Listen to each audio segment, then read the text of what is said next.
Given that most of our friends aren't trying to disappoint us or aren't waking up maliciously wanting to annoy us or bother us, the truth is there's still things we wish they would do differently. There's still things that we wish they would do more of or less of. What can we do to help influence the behaviors that we most want in our friends? I'm doing a series right now called 3 Ways, and in each one I'm going to share 3 different ways that we can respond to and approach to maybe get the behaviors that we want more of in our friendships. The first one I'm going to do definitely comes in as one of the #1 complaints that I get from most of us, and that is, I wish my friends initiated more. So if you're not an initiator, hear this.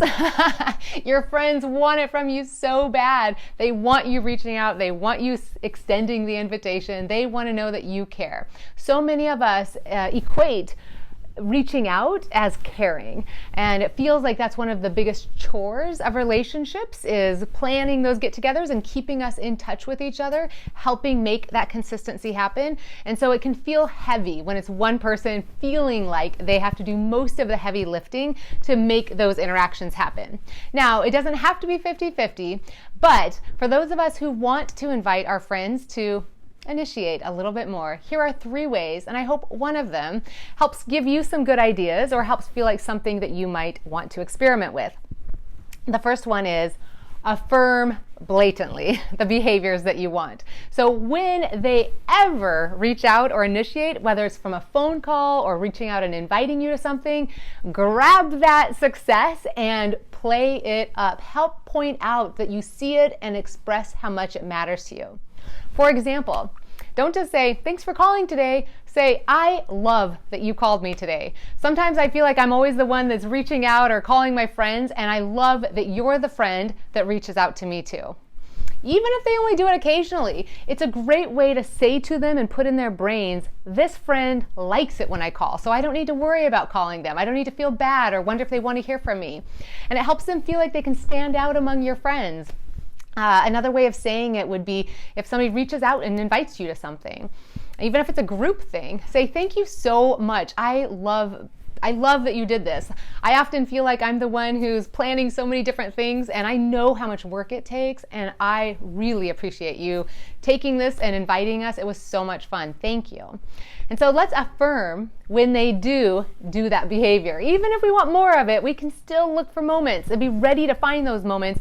Jump on it and say thank you in a big, big way. Affirm positive behavior.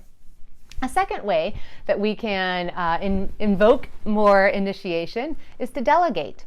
So maybe at the end of a lunch with a friend, we can initiate it initially, and we can say, hey, this was so much fun. I think it's so much easier if we just put it on our calendars for the next time, so neither of us have to reach out and initiate. And since I picked this restaurant, maybe you'd be up for picking the next one. So if you just want to email me before this date, I'd be happy to go wherever you want to go.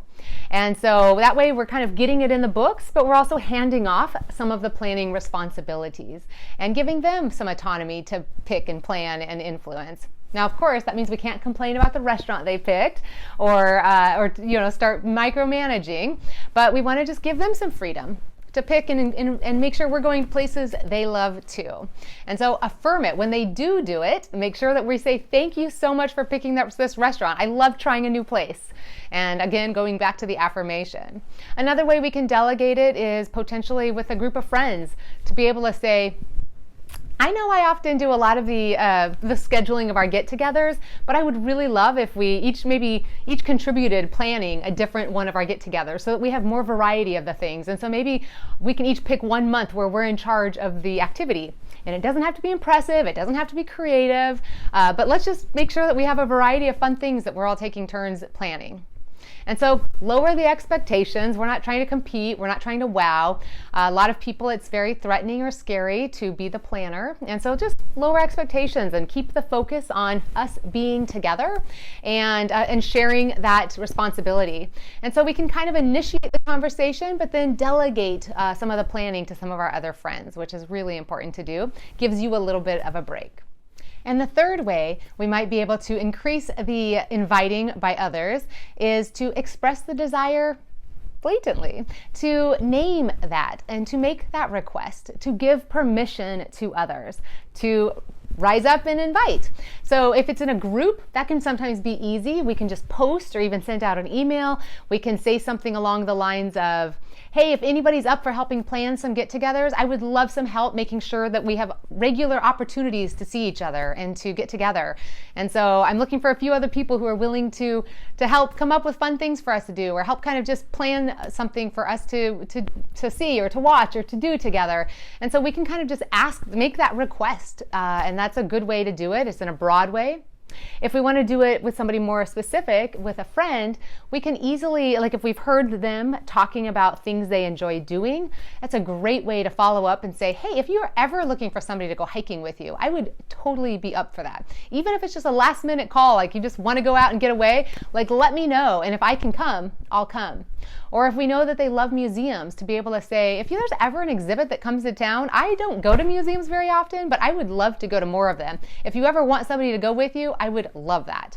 And so we are now helping give them the idea, and we're giving them permission that says, I'm not going to reject you if you extend that invitation.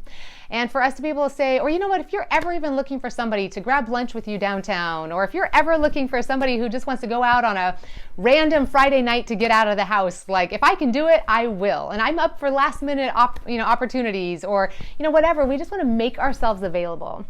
I want to tell them that we want them to invite, but we're doing it in a way where we're not saying, I wish you invited more, but rather we're using an energy that says, if you have things that you would like somebody to join you with, I would say yes if I could. And that's a really tempting offer, because most of us, if we're not reaching out, it's because we don't want to intrude on somebody's time, that we don't know if they would want to come, we don't know if they're busy with their family, and so we have a whole bunch of stories that we make up. And so when we can help erase some of those stories or those excuses for somebody else, to be able to say, you know what, my husband or my partner or my mom is always up for watching the kids, so I'm always looking for an opportunity to get out of the house, like call me anytime. That immediately says to them, like, okay, I don't need to try to make excuses and worry if she has the time. And it doesn't mean you have to say yes every time, but it's helping say to somebody, you can call me. I would love it. And then, of course, when they do call, we want to affirm the behavior. Even if we can't go, especially if we can't go, we want to say, thank you so much for reaching out. I love it when my friends do that. And I would give anything to come if I could. Please don't hesitate to call me next time, because one of these times we will totally pull this off. And so we just want to keep expressing our appreciation of it and letting them know that we are eager to say yes when we can. So hopefully some of these tips will help you be able to invoke a little bit more initiation out of your friends.